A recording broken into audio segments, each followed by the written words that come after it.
Okay, now let's move into the level 2 Glamper. Level 1 is perfectly fine place to stay. In fact, there's something magical about it, and Wendy and I have many fond memories of that first summer of hosting people on our property and treating them well. But some of us want to go into some bigger britches and will want to put up more than one unit on our properties. That's a level 2 Glamper, when you have 2 or more rentals on your property ready for people to come and visit. And of course, Monument Creek Resort is my first example of a level 2 Glamper. You know much of my story. We moved our family here 24 years ago, right before the population boom here in Colorado. We don't have that nice of a house. It's just a modular home. I've got this nice office in the basement, but it's a fixer-upper. I mean, my story does include a remodel of our bedroom. Our bedroom was not much to speak of before we remodeled it, and put our tent outside was actually nicer than what we remodeled. And you may remember from my story that year 2 is when I ventured into the level 2 Glamper and built our second tent.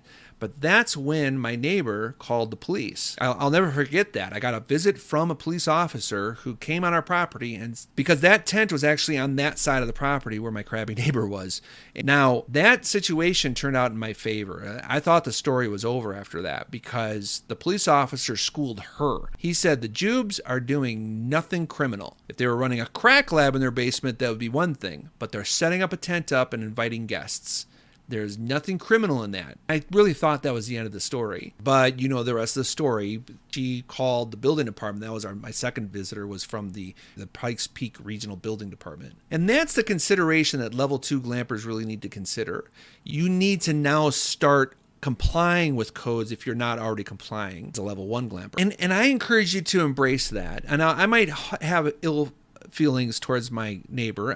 We don't like each other. That's obvious. I would much have rather her come and talk with me about my glamping operation rather than just calling the police. But she's one of those kind of neighbors. But here's the key. Her calling the police and then the building department and other departments has led me down the road of responsibility and legitimization. I've developed my business, and ultimately it's made me a better leader in the glamping community. And it's made me a better Glamper, helping legitimize Monument Creek Resort as a real business. Now, at the time of this class, we're just entering into our 6th season of glamping. So I have 5 solid years behind me in the development of my business. Let me explain what we've got so far and the battle that we're going into at the present moment. It's the middle of winter right now, and half of our 8 permitted units are shut down. We have 2 bell tents and 2 safari tents that are technically off-grid, meaning they don't have water or sewage. We have privacy tents set up for them. They're nice privacy tents with Cabela's toilets in them, but they are off-grid. The on-grid side is still open through the winter, and that consists of 2 safari tents, we call our premium safari tents, and 2 tiny homes, one a container home and one a registered RV. All 8 of these book out solidly through the summer, but in the winter, we pretty much just host people on the weekends. Winter glamping is a thing. Our tiny homes do rent out much better than our safari tents. We are applying for an addendum to our special use to allow us to have more than just tents on our property. And that is creating some waves, and I just hired some lawyers to help me through that. I'll explain more on that in the future in this class. But that's where we're at. And one of the things we're doing in our addendum is to ask for 12 units on the property rather than a barn that we planned on building. And this is me actually leveraging my crabby neighbor. My crabby neighbor is forcing me to go to commission on this and not letting me just change tents into some other kinds of structures. She's being a little stinker, but I'm leveraging that stinkiness by asking for more units. She does want me to, and she's requesting this of the county, and the county's kind of on her side on this, is to plant trees and build fences to have a barrier so she doesn't need to look at it. Technically, I could probably win in that argument with this commission, but instead, I'm asking for more units. The justification is that, hey, if I have to spend thousands of dollars to put this screening up, I need to make money to do it. And this commission will be for that. I might share more of that later in our zoning week. But just for now, know that, hey, permitting things is kind of a never-ending story for a glamper. I have a mixture of staycationers and vacationers on my property. Many of our guests are traveling through the Pikes Peak region, and they're enjoying Garden of the Gods, the U.S. Air Force Academy, trails and biking. It's really a big deal on our property. The monument is positioned very nicely as kind of a gateway to the Rockies. But in the last couple of years, we've gotten a lot of staycationers, people who are busting out of Denver and Colorado Springs. So a lot of our guests are just people who don't want to be cooped up in their apartment for another weekend. I hope you make it out here to one of our units someday. I love to talk to other glampers about how much fun and freeing and fulfilling host glamping is. So I hope to see you soon. You can visit Monument Glamping if you haven't already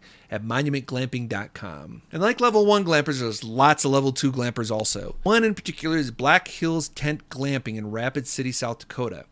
There are several glampers in the area, but this one stands out as a mom and pop outfit that most of a 3-tent operation on private property just outside of Keystone.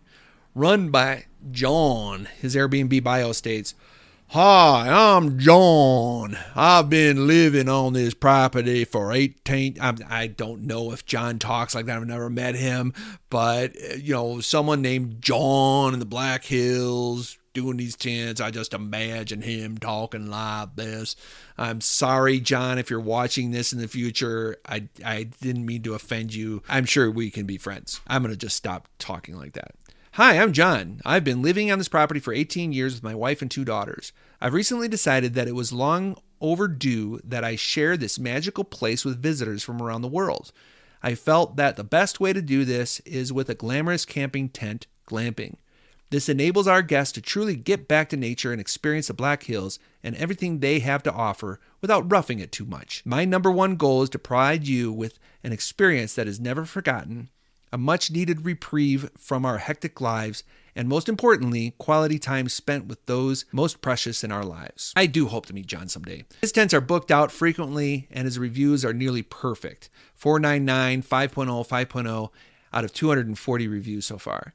That's nearly impossible, but John clearly shows how it's done. His 3 venues are the Still House, the Gold Digger, and the Rough Rider. You can check out John's listings at Airbnb. Fred Rock Glamping in Fredericktown, Missouri is another one. I took my sons to a debate tournament in Nashville in 2021. Our halfway point was somewhere around St. Louis, so we booked the Poshy Pony Teepee in Fredericktown, Missouri. It was truly a unique and memorable experience. The teepee was spacious and comfortable, with 2 queen beds and a large deck, perfect for taking in the stunning night sky and enjoying a morning of coffee. The private bathhouse and outdoor kitchenette were a convenient touch and made our stay feel like a luxurious camping trip. The glamping venues were created by mother and daughter team Misty and Beverly. Together, Misty and Beverly bought the property in April of 2020 and spent a year revamping the campsites and creating unique stays. Their vision has come to life in the attention to detail and creativity in each space, making Fred Rock a memorable place to unwind and bask in natures. Now she has 7 venues the last time I checked. The Poshy Pony Teepee, the Happy Camper, the Fred Rock Cabin, the Lavender Cottage, the Hideaway Treehouse, the Cozy Cabin, and the Fred Rock Barn. All venues at Fred Rock offer access to trails that lead to a beautiful crystal clear spring-fed water of 12 Mile Creek. Oh, my boys just played in it for hours, where visitors can swim, kayak, or even relax by the water.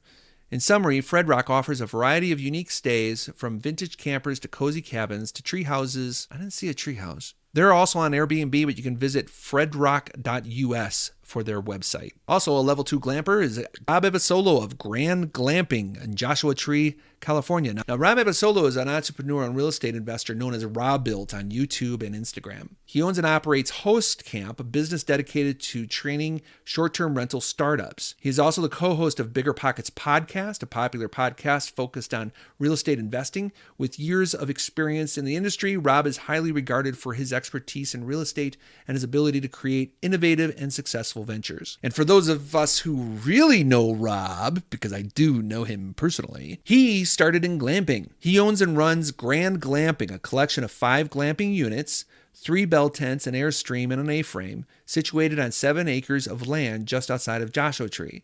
This is where Rob began his real estate empire, now several $1 million in value and properties all over the country. Grand Glamping offers the following venues: the Grand Tent a luxurious 16-foot bell tent. The Glamp site, a secluded Glamp site that includes a 20-foot canvas bell tent. The Airstream, a fully renovated 1973 Airstream Overlander that sleeps up to 4 guests. And the A-Frame, a rustic cabin nestled in the woods. You can see all of Rob's glamping at grandglamping.com. And I also recommend you follow his YouTube channel at Robilt. I follow Rob very closely, and I love his humorous videos and his short-term rental spaces. Then there's Danville in Geneva, Florida. Danville is considered one of the Airbnb's most successful stays. And wouldn't you know it, the venue is all about glamping. Here's the story. Dan Shaw is a 71-year-old inventor who, with his wife, Deborah, welcomes guests from all over the world to his unique glamping offers. I learned about Danville when I read the book The Airbnb Way by Joseph Michelli. And Airbnb's marketing team did a full video on Dan's property. Though neither of these sources or Dan himself identify as glampers like we do, he most definitely is. Check out his venues. The Hangar, a 2-bedroom apartment with a vintage airplane theme. The Man Cave, a private space for guests with a pool table and a jukebox. The Yurt, a circular structure with a king-size bed and hot tub. The Treehouse, a unique lodging with a bedroom, kitchen, and bathroom. The Florida Cracker House, a historic house with 2 bedrooms and a porch. The VW Bus, a vintage 1964 VW bus. I think he renamed it to Back to Woodstock. Danville also features a pub where guests can mingle with each other and some of Dan's neighbors. You can visit his website on Airbnb to see all of Dan's operations, and his website caters primarily to wedding parties. And you can see it at danvillebnb.com. Now, becoming a legitimate glamping operation requires more than just opening up a single glamping unit. There are several steps and considerations that a host must take into account to become a fully permitted and advertised glamping business. Here's a list of what it entails to being a glamping host. First, design and build glamping units. Yeah, I probably didn't tell you this. We'll get more into that next time when we talk about the actual units that you have opportunities to build. Secondly, researching zoning and use laws. I'm starting to sound like a broken record on that, but that is important. And we'll be getting more into that in a couple of weeks when we talk about zoning laws. Opening an LLC might be a good time for you. When I moved into level 2 glamping, that's when I opened up an LLC, and that's a limited liability company. Very easy to do. You visit your Secretary of State website. It's like a $100 permit that you just go ahead and pay the money and you just get. It literally is as simple as that. You can hire a lawyer and do it too, but there might be some extra charges to that. Also, developing a business plan, or at least starting to form one. A business plan is extremely helpful for a legitimate glamping business, as well as seeking financing when we get to that in a few weeks. Also, develop amenities and services. In addition to glamping units, a successful glamping unit should offer amenities and services that appeal to guests. And you saw those in the examples. It can include outdoor cooking facilities, bathrooms and showers, recreational activities, and access to local attractions and events. In summary, all of these level 2 glampers at some point found themselves becoming more of a business than just offering a place to stay. And that's truly exciting. And that's why you're in this class, because you want to legitimize your business and really become a place people want to stay in 2 or more venues on your private property. In the next section, we're going to go into the level 3 and 4 glamper, and that's really where I'm at.